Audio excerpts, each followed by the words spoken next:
What's going on, Pacer Nation, and welcome to another episode of Pacing the Floor, where we, of course, talk about your Indiana Pacers as the rest of the NBA. All right, Pacer Nation, I know how you feeling. I see it in the comments. I see it on social media. I see it in the players' post-game comments at the press conference. Everybody's frustrated. It's unbelievable. But let's go over it. Pacers lose a tough one at home to the Cleveland Cavaliers. Cleveland Cavaliers team with a bunch of backups on it. I won't say full staff Cleveland Cavaliers team, short staffed Cleveland Cavaliers team. We lost to 108 to 103. Let's go over the stats. Siakam had 19 and 12. He's our most consistent player since he's been on the team. And this thing is his 12th double-double of the season. He has a lot of them with us. Haliburton, 14 points, 12 assists. He had a double-double, but a pathetic game, in my opinion. Miles Turner, 12 points, 3 rebounds. Horrible. Nesmith, 9 points, 4 rebounds, and Nembhard had 9 points, 4 assists. McConnell had 14 points off the bench, 4 assists. Shepard had 5 points. Toppin had 10 points, 8 rebounds. And Jalen Smith finished up with 11 points, 8 rebounds. Let's go over the team stats. Cavaliers shot 47.5% from the field, 38 of 80. Pacers shot 42 of 91 for 46.2%. Three-pointers. Cavaliers shot 37.5%, 12 of 32. And Pacers, another horrible ass shooting percentage from the three-point line. 23.7%, 9 of 38. Horrible. Free throws. Cavaliers shot 71.4%. They made 20 of 28. And the Pacers shot 62.5%. Fucking pathetic for 10 of 16. Cavaliers had 27 assists. Pacers had 28 assists. Cavaliers had 39 rebounds. Pacers had 45 rebounds. Cavaliers had 9 offensive rebounds. Pacers had 14 offensive rebounds. They both had 8 steals. Cavaliers had 4 blocks. Pacers had 3 blocks. And Cavaliers had 14 turnovers. Pacers had 11 turnovers. That's it for the stats. All right, let's get into it. This is not going to be good, but we'll start off with positive. The positive is Pacers have been starting out the gate horrible for a while. It was a concern for the coaches, and they always talking about it like, gee, can we start out the gate strong? Well, at the beginning of the game, they started out poor. Of course, they act like they can't make anything, but they got it together. I think they was down like 9-2, and then they went on a run, and they got it together, and they went into the first quarter, ended the first quarter with a 34-25 lead. That's great. Holding the team under 30 and scoring over 30 in the first quarter, haven't seen it in a long time. So they started off great, And for some reason, I said, this is going to be a concern. But I'm looking at the team. I thought they was coming in full staff. I didn't know they had that many people out. I mean, you had no Donovan Mitchell, no... I just knew y'all wasn't going to win when I seen he ain't play. Oh, for real? Yeah, you know, they was going to play tougher, huh? Yeah, but no Donovan Mitchell, no Evan Mobley. You know, that right there, that's enough to say, damn, Pacers got to win at home. They started lineup, it was a bunch of backups. LeVert, backup. Niang, backup. They sprinkled in a whole lot of Marcus Morris, backup. You know, some dude named Merrill, I never even heard of, some rookie. He played 24 minutes. Backup. Out here cashing threes and stuff, scored more than some of the Pacers did. It's embarrassing. But when I saw that none of the, you know, their best player wasn't playing, I said Pacers got to win. And started out good. And then it just turned to shit after the first quarter. And this is where the negative talk comes in. So, I mean, it's not even funny, though. It's embarrassing as hell. It's getting to the point now, I can't watch this team play. I can't watch them play. Because there's only two people on this team that play like they want to win. They have the will to win the game. Only two. And that's Siakam and that's TJ McConnell. Nobody else, I mean, everybody else is just like, it is what it is. Hum-de-dum, you know, like no emotion, no fire, no anger, no nothing. Nothing. But you look at Marcus Morris, why the hell we get rid of him? We had him on the team. When you got Marcus Morris, he coming in with played 19 minutes. He chipped in with 14 points. 5 of 7, 4 from 5 from the three-point line. 4 rebounds. We couldn't even, Haliburton had 14. How Marcus Morris got the same amount of points as Haliburton. Marcus Morris outscored Turner. Marcus Morris outscored Neesmith. Marcus Morris outscored Nembhard. Marcus Morris tied with McConnell. Marcus Morris outscored Shepard. Marcus Morris outscored Toppin. Marcus Morris outscored Jalen Smith. What in the hell? And y'all gave the dude away. The team is stupid. The owners are stupid. They don't know how to evaluate talent. As you can see, this dude was playing like he wanted to win.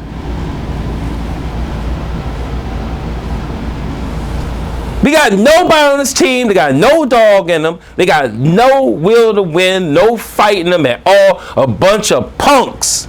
They get bullied and punked around. I'm sick of watching it.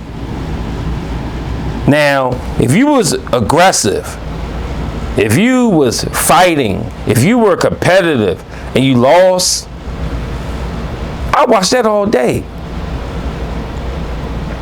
But to get smacked around and lose at home to a bunch of backups?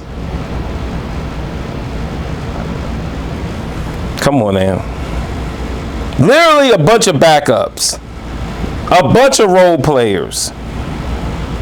You had Tyrese Haliburton. Remember we had him? Remember we couldn't wait to get rid of him? You know Tyrese Haliburton is not a baller like that. He inconsistent as hell. He wants to come in and play us tough every damn game. How come we don't do the same? He had 23 points. Jared Allen ain't no scorer. He don't shoot on threes. He can't hit free throws. All he can do is rebound and get putbacks. Y'all let him get 23. Oh my God. And Georges Niang, we had him too. We drafted him.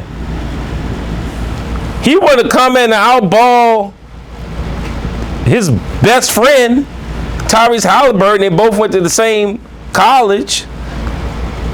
And he almost did. He had 13 points. Haliburton had 14. Like, what the fuck? Like, come on, bro. Come on, bro.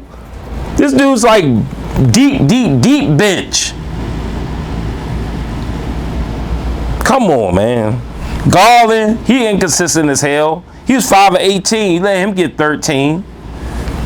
And Okoro, he just did for defense. Come on, man. Look, bottom line is, no way in hell we should have lost this to this team with this starting lineup of Garland, Okoro, Niang, LeVert, Niang, and Allen. That's embarrassing to lose to that team. So I need for the rest of the team to take a page out of Siakam and TJ McConnell's book. Please. And learn how to be aggressive. Learn to have the will to win. We have a tough road trip coming up. And we playing our worst basketball. I see a team that's about to be 500 ball incoming real quick. We got 38, we'll be 38 and 31. We could at least be 38 and 38 soon.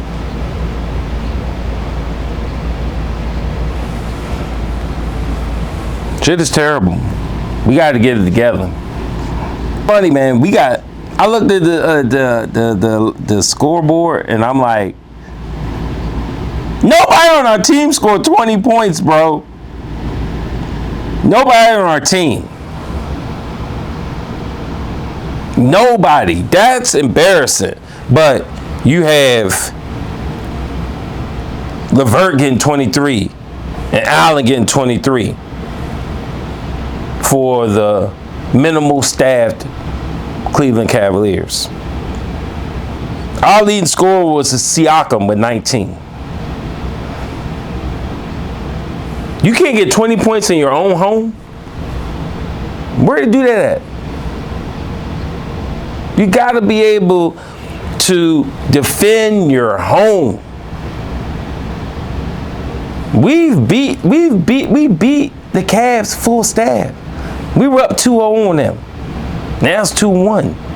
We lost to their backups, a bunch of backups.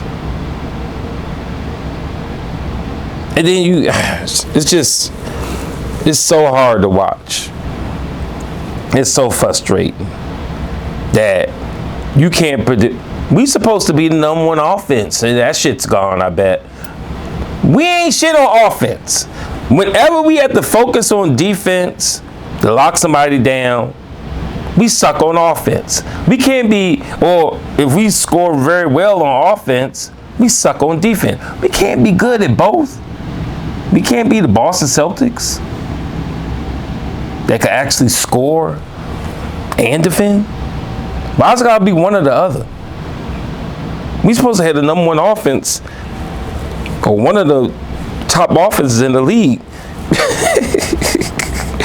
And we scored 103 points against Cleveland's backups and non-role players. Yeah. Smack yourself in the face on that one. That is terrible. I mean, I don't know. I don't really know. I mean, all I know is Carlisle, I'm going to keep saying it, needs to be fired. Because the team's not playing for him. He makes no adjustments. Look, let me break something down. Pacers was up by 15. And played good in the first quarter, at the end of the first quarter. going into the second. And then they shit the bed in the second. And it's tied up at halftime. I believe it was tied up. Yeah, at halftime. Like, you just lost a 15-point lead. Why? Because Cleveland adjusted. I saw Cleveland plenty of times going to zone. Shit, Pacers never do, and I've been preaching that a whole bunch of times. When you're getting blown out and shit ain't working, go to fucking zone. We never do it. But they did it, and they adjusted, and they got back in the game. These are some of the reasons why Carlisle must go. And Haliburton's too young for you to just say, go out and play ball. And don't give him no direction. Haliburton needs a coach that's going to coach him up on how to succeed in the NBA. Not a player coach that says, go play ball. So, hey, I'm just saying. I see it. Finally, some other fans are seeing it. They're opening their eyes, and they're seeing what I've been seeing all along. And I hate to say it, but it's time for a rebuild. Again. Because, look, most of the players not on the roster next year. There's only a few that got contracts. I say blow it up. We got to get some dogs on this team. We got to get some people that ain't going to lose at home to some, to a team that's number role players on it. No stars. Where do they do that at? This team needs a new identity. They're terrible. And then you hear Haliburton. I heard Haliburton was cursing up a storm in his press conference. Post-game press conference. He said it's the worst slump he's ever been in his entire career. And he is frustrated and don't know what the hell to do to get out of it. And you know what? Other teams know that too. So they're going to keep making sure that the old Tyrese Haliburton don't come back. And he keeps in that slump. But you know what? The pressure really going to be on his ass next season when he's getting like $50 million a year. Pressure is going to be on him. He playing like this shit, getting $50 million. Yeah, his ass going to be. He'll be traded very quickly because Pacer fans, they not going for that when you getting all that money and you looking like shit. Somebody called him Halidipo. I was like, oh, nah, bruh. Yeah. You did a split like people doing gymnastics all the time. And you ain't been the same since. And I ain't blaming shit on injury. You know what I blame it on? You know what it is? I know exactly what it is. Well, at least I think I do. First of all, we sucked ever since Buddy Hield. Just put it out there. Ever since Buddy Hield got traded. Even though Buddy Hield sucked and couldn't play defense, was inconsistent on offense, and technically Tyrese is our new Buddy Hield, that was his best friend. He loved that guy. And he been shitty ever since. And people say, oh, it's a new slump. No, he's been crappy ever since. And all this stuff happened around the same time. He gets injured. Buddy Hield gets traded. We get Siakam. He's been shit ever since all that. Not shit, but he hasn't been Tyrese Haliburton from the beginning of the season, from the playing tournament. Ever since all those transactions. And that's what it is. Also, while I'm on my high horse here, critiquing Tyrese Haliburton, when this season's over, don't go partying around with your girl and bullshitting with Buddy in the Bahamas. Now you need to get your ass in the gym and figure out some more offensive moves. You are easy to defend. You don't do shit but that busted ass step back that everybody knows. You scared to go in the paint.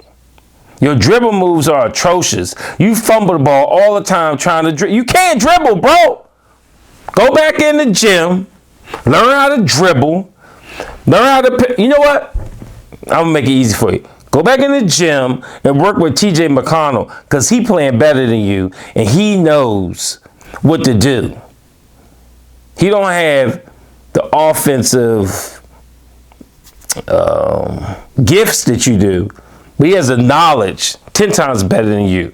You got to penetrate the paint to get the offense going. You got to penetrate the paint sometimes or give them the illusion that you may go to the paint on them for you to get open. What you're doing is chucking up threes with your busted step back that doesn't work. That's easy as shit to defend. Learn some more offensive moves. Can't believe we paid this guy 50 something. Boy, the Pacers are the, oh my God, this, man, it's terrible. All right, let's keep going. Let's keep going.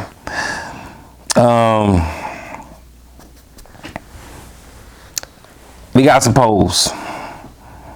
We're gonna knock out these polls. And then we're going to go over the deflated ball. So, let's see. First poll is, I had to put it out there. I was like, who do you blame for tonight's loss? And I had 4 contestants. Nimhard, Neesmith, Turner, and Haliburton. Do you know what that consists of? 4/5 of the starting lineup. Only person ain't in here is Siakam because he's the only person that did something in the starting lineup. The other 4 deserve to be on this list. And with the overwhelming 84% of the vote to get tonight's deflated ball is your all-star, Tyrese Haliburton. Boy, you better get your shit together. Good God. What a bum.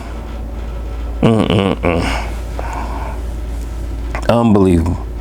So I had to go, since so many people picked Haliburton, I had to throw in another poll. I had to test Pacer Nation to see if they agree or see what they're thinking about as far as when it comes to Haliburton. So I put a poll out. Do you still believe in Haliburton?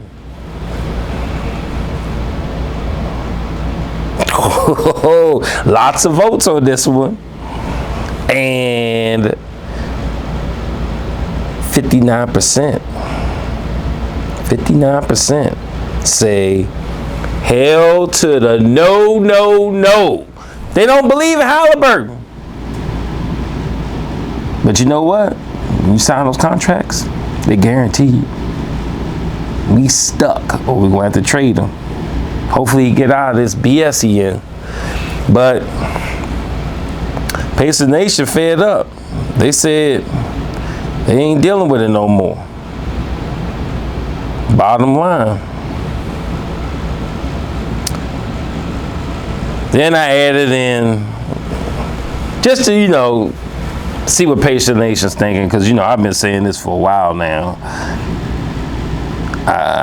Some of this blame got to go on the coach. So I added in, do you think Coach Carlisle should be fired?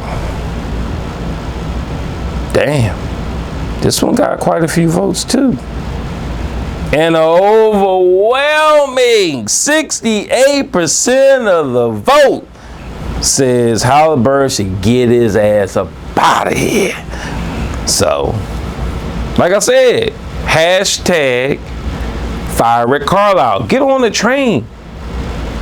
Y'all finally starting to see what I've been saw. You finally starting to get it. You finally understand how basketball is supposed to be played. Today's basketball is supposed to be played. And that being said, we got one more topic. And that's the next game. And I'm telling you right now, we play the Pistons. Hey, Super Producer Tay, see what seed the Pistons are. I think they're 15th in the conference, in the Eastern Conference. I think they're last. Even them are the Wizards. I'm telling you right now, Pacer Nation. They're 14th. 14th. The Wizards 15th? Yeah. All right. I'm telling you right now, Pacer Nation. If we lose... No, 3-game losing streak. Pistons? Oh, okay. If we lose to the Detroit Pistons, I don't care if it's on the road, and that's right, we back on the road. We got like 4 or 5 game road trip, and we sucked at home on a 3-game homestand, losing 2 out of the 3. Back on the road. I don't care. Road, I don't care if we was on Mars. If you lose to the Pistons, when we fucking trying to get in this playoffs, and we had a 6 seed, and we lost it. Because you lose at home to a bunch of backups. Lose to the Pistons, and that's going to be the end of the world for Pacer Nation and the Indiana Pacers. Bottom line, do not lose to the Detroit Pistons on Wednesday. Did a poll trying to see what Pacer Nation's thinking. I said, will the Pacers win their next game against the Detroit Pistons? Damn, it was kind of close. 57% of the Pacer Nation says Indiana Pacers will lose to the Detroit Pistons. That is horrible. I hope somebody in the Pacer organization is watching this and they send that back, that your fans don't believe in you. A majority of your fans believe, and that was a lot of votes, majority of your fans believe that you can't beat a bottom-dwelling Eastern Conference team. Sooner or later, you gotta look in the mirror and have a reality check. I picked for the Pacers to win the game. Ain't no way in hell. If they lose that game, I don't know. We might have to shut the podcast down, bro. I'm gonna break everything. I'm telling you, I can't take that one. I can't. You know how much flack I'm gonna get off of that? Nah, that can't happen. It can't happen. So, that being said, Pacers got a lot of soul searching, a whole lot of looking in the mirror, whole lot of reality checks. Let me be the head coach. Your ass would be getting benched all the time. Especially Haliburton. TJ McConnell be playing 44 out of 48 minutes till you get your shit together. Bottom line is, we gotta pick it up. We need to be a top 6 team. This team is too inconsistent to be in a play-in. Stop acting like you got fucking games to blow, because you don't. All right, that's gonna be it, Pacer Nation. Sorry I had to be the bearer of bad news, man, but you know, look, we gotta do what we gotta do. You know what I'm saying? We keep it real here at Pacing the Floor. Bottom line, we keep it real. We don't do all that sugarcoating. And you playing good, say you playing good. You playing bad, say you playing bad. And right now, y'all worse than bad. You're pathetic. So, don't forget, spread the word. We out there now. Spread the word. Make sure you do all that, like and subscribe and whatever, all that. Bottom line, spread the word to Pacer Nation. We trying to get everybody on board with a real podcast, with real topics, real facts, real, we just keep it real. So, spread that word. Anyway, don't forget to follow us on social media on X at PTF_NBA and on Facebook at PT Space Floor. You can also follow me, Pacer Cop, on the X at Pacer_Cop and on Facebook at Pacer Space Cop. And we'll see you on the next one. Peace.